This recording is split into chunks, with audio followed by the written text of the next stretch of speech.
সম্মানিত দর্শক এবং শ্রোতাবৃন্দ, আমি ডক্টর আবুল কাশেম মোহাম্মদ মাহবুবুল্লাহ যশোরী বাংলাদেশি সেবা পার্টির পক্ষ থেকে আপনাদের সকলকে জানাই আসসালামু আলাইকুম ওয়া রাহমাতুল্লাহ।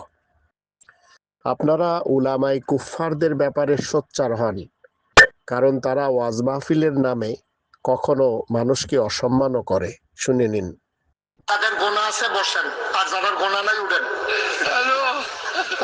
গোনা নাই, একজন মাসুম মানুষ পাওয়া গেছে, অক্ষরে গোনা নাই, মাত্র ইয়া পড়ছে।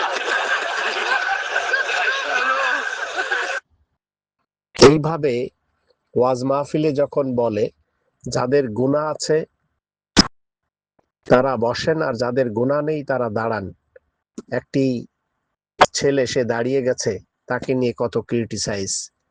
অথচ ইসলাম আমাদেরকে শিক্ষা দিচ্ছে ওয়ালাকাদ কাররামনা বানি আদম, আদম সন্তানকে আল্লাহ সম্মান দিয়েছেন।